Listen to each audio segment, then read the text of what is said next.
I'm sure you've already saw this by now, guys, but yesterday Mojang decided to surprise drop arguably the biggest Minecraft snapshot of all times. But in this video, rather than focusing on the contents of the snapshot and what it included, we're going to be taking a look at the bigger picture, what this means for Minecraft and the Wild Update over the next coming weeks. But with that being said, let's dive right into it. As I said yesterday, Mojang decided to drop arguably one of the biggest ever Minecraft snapshots of all times, and I'm not even joking. What this brought along with it was insane. We got a look at the Warden, Deep Dark, Ancient Cities, and so much more. I said I was not going to go too in depth into this, but I just need to recap this to let you guys know how much of a giant snapshot this actually is. The changelog reads: added Deep Dark biome to the overworld, added Ancient City structures to the Deep Dark, added Darkness mob effect, added Skulk, Skulk Vein, Skulk catalysts, and Skulk Shrieker blocks,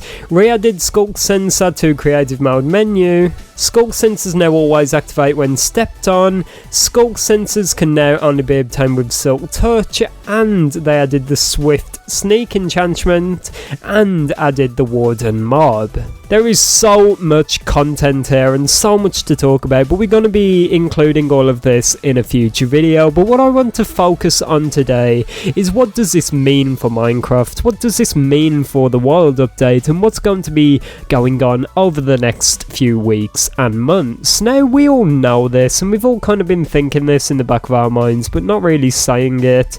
But let's be real, this is the bulk of the Wild Update. So what we've just received is pretty much the majority of the main content. It feels like things are finally starting to get exciting, and I'm hearing quite a few people getting annoyed about this. Like, I actually spoke to some people about this, and they're actually kind of upset that we've already got to look at the Warden, Deep Dark, and Ancient Cities, just because there's not really much to look forward to. However, I feel the opposite. Now that we've got the Warden, now we've got the Deep Dark and the Ancient Cities, all of that's out the way. It's no longer stealing the spotlight. We can now fully focus on all of the other features which have just been kind of shoved to the side a little bit. For example, the updated biomes, the new mobs, and the updated gameplay mechanics. As much as I like speculating about the Warden and all of this stuff every single week, and it was really exciting for me, I'm just glad that this is all out the way now. It started to get a bit old for me and a bit boring, and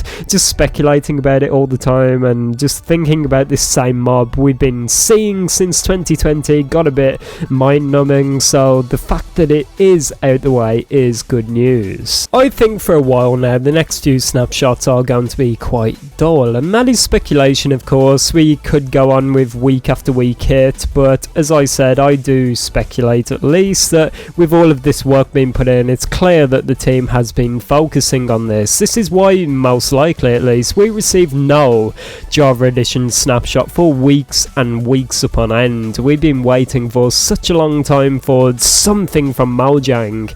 Beta players have been out there like just absolutely spoilt by the Bedrock team, so the fact we've got this snapshot kind of feels like we're even now, and it's just pretty exciting. But as I said earlier, I would not expect any giant updates over the next few weeks or any massive features, but there's still a lot to look forward to. I think it's likely going into March we could start seeing some real big features introduced in snapshots. Maybe the new biomes, we've already got a look at frogs, maybe like some new blocks or gameplay mechanics Mojang have been working on, and potentially some new biomes. This is something I wanted to talk about a lot in this video, and I'm going to try and keep it brief, although this is something I'm clearly passionate about. But I do think it would be incredible if Mojang decided to drop even more biomes as a part of the Wild Update, and I think that with this snapshot it's only made me feel this is more likely. Let me explain a little bit to try and back this up without sounding completely crazy.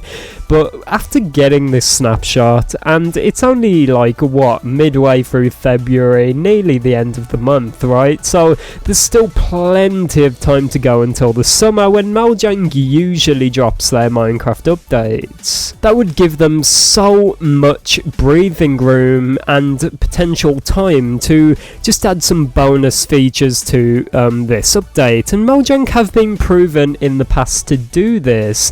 They did it with the Nether update. They added so much more than they originally shown, and with Mojang now suddenly just being given basically a swiftness potion, is how I like to imagine it, a real life swiftness potion. They've just been given so much breathing room and they've relieved so much pressure off their shoulders. I think it is so much more likely that we will see even more content. With it being February now, I would say there's at least like 4 more months minimum until the release of the next update. Usually the earliest we ever get an update is sometime in June, so yeah, that's pretty much a guaranteed 4 months right there. And let's not forget there's no release date for this, so there's a minimum 4 months, maximum forever basically. So there's so much time for Mojang to add more content, more biomes, and as I said earlier, with the snapshot being out the way now, some of the biggest features being out the way, we can focus on what's next. The Warden, the Deep, Dark and Ancient Cities kind of felt like an evolution looming fog above our heads, just completely clouding our judgment and distracting us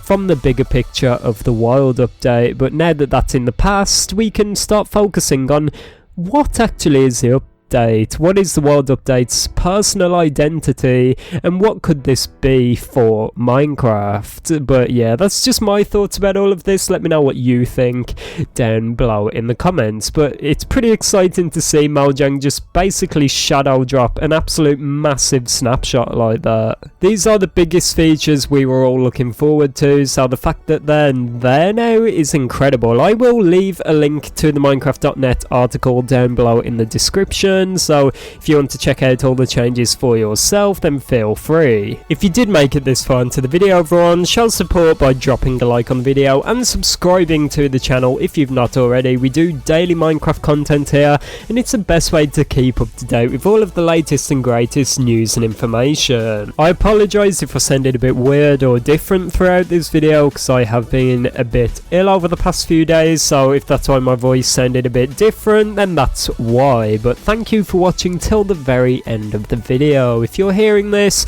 you're an absolute legend. Comment it down below. But with that being said, I'm going to go and play some Minecraft. Have an amazing day, and I will see you all tomorrow. Goodbye.